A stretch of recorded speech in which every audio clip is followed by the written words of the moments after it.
10 வருடமா வந்து அமைச்சர்கள் வந்து அவங்க வளர்த்துக்கிட்டாங்க அப்படின்னு சொன்னீங்க.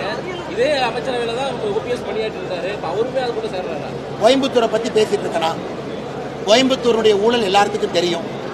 டிவிஎஸ்சி ரைடு யாரு மேல நடந்துச்சுன்னு தெரியும். எந்தெந்த பினாமிகள் மேல ரைடு அடிச்சாங்கன்னு தெரியும்.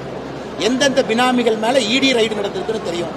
எந்தெந்த பினாமிகள் மேல இன்கம் டாக்ஸ் ரைடு நடந்திருக்குன்னு தெரியும். நீங்க சொல்ற எல்லா பேரையும் பாருங்க. நீங்க சொன்ன நபர் மீது நடந்திருக்கா? நீங்க ஒரு நபரோட பேர் சொல்லுங்க. அவர் பேர் நடந்திருக்கா? இல்லை.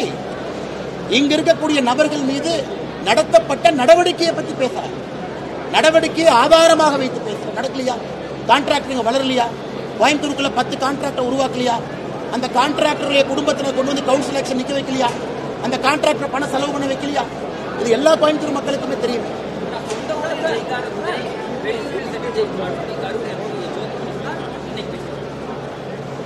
தன்னுடைய சொந்த ஊரான கரூர்ல தோக்க போறாங்க அப்படிங்கறத ஜோதிமணி அக்கா அப்படி சூசகமா சொல்றாங்க.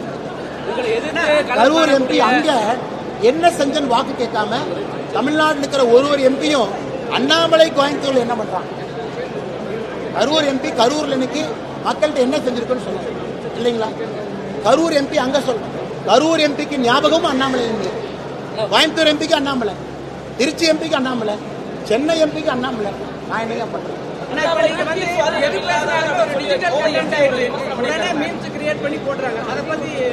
அதான் என் பலம். என்ன என்னுடைய வளர்ச்சிக்கு காரணமே நான் பேசக்கூடிய இந்த அக்ரெசிவான பேச்சு. அதான் இந்த கட்சி நான் சார்ந்திருக்கக்கூடிய எங்கள் கட்சிக்கு வளர்ச்சிக்கு ஒரு முக்கிய காரணம். தொண்டர்களுடைய கடின உழைப்பு காரணம். ஸ்பேடுங்கிற ஒளிவு மறைவு இல்லாம பேசுறேன். காரமா மசாலா போட்டு பேசுறேன். இது அப்படியே பொத்தி எல்லாம் பேசுறது இல்லை. தவறுனா தவறுங்கிற அதற்கு வரக்கூடிய பிரச்சனையை. அதனாலதான் என் மீது 1230 கோடி ரூபாய்க்கு மேல மான நஷ்டம் வழங்குது. சொல்லுங்க, 1230 கோடி ரூபாய்.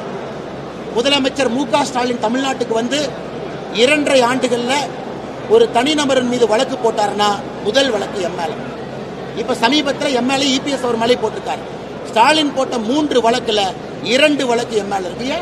அது உங்களுக்கு என்ன காட்டுது? என்ன காட்டுது? எங்களுடைய தைரியமான செயல்பாடை காட்டுது.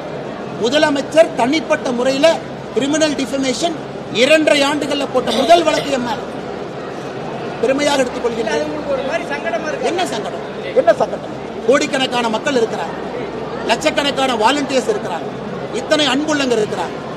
எவனோ 2 பேர் பெய்டு கண்டென்ட் எழுதுறவன் டிஆர்பி ராஜா மாதிரி 2 பேர் அப்பா பேரை வச்சு கோயம்புத்தூர்னு சொன்னானா இதுக்கெல்லாம் பயப்படுறாளா? நான் தான் சொன்ன பாருங்க, தகரப்பட்டியில வந்தேன். கோயம்புத்தூருக்கு எப்படி நான் வந்தேன்? 2002 தகரப்பட்டியில வந்தேன். இன்னைக்கு ஒரு அடையாளம் இருக்குன்னா அது கோயம்புத்தூர் கொடுத்தேன். அதனால தைரியமா பேசுறேன்.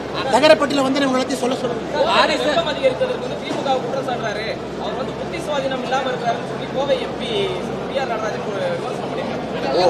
பாருங்க எவ்வளவு அநியாயம் பாருங்க. எவ்வளவு அநியாயம் பாருங்க. ஒரு நிமிஷம் எவ்வளவு அநியாயம்னா அக்கா சொல்ற மாதிரி சீட்டு கிடைக்காத எம்பியும் அண்ணாமலை. சீட்டு கிடைச்சு போராடுறவங்களும் அண்ணாமலை. சீட்டு கிடைச்சு போராடுறவங்களுக்கு பணம் கொடுக்க வந்த டிஆர்பி ராஜாவும் அண்ணாமலை. அதிமுக முன்னாள் அமைச்சர்களும் அண்ணாமலை. என்னங்க நடக்குது கோயம்புத்தூர்ல? நான் தெரியாம கேட்கிறேன். ஒரு சீட்டு கிடைக்காத எம்பியும் அண்ணாமலை குற்றம் சுமத்துறாங்க. ஏடிஎம்கேவை பத்தி இவங்க பேசுறாங்களா? டிஎம்கேவை பத்தி அவங்க பேசுறாங்களா? இது கோயம்புத்தூர் மக்கள் நன்றாக உணர்ந்து விட்டார்கள். இது செட்டிங் கேம். இதெல்லாம் ஜூன் 4ஆம் தேதி பாரதிய ஜனதா கட்சி தேசிய ஜனநாயக கூட்டணி கோயம்புத்தூருடைய செட்டிங் கேம் அடிச்சு உடைச்சு கோயம்புத்தூர் மக்கள் தகர்த்தெறிய போறாங்க. நீங்க பார்க்க போறீங்க செட்டிங் கணக்கு என்ன ஆகுதுன்னு ஜூன் 4ஆம் தேதி.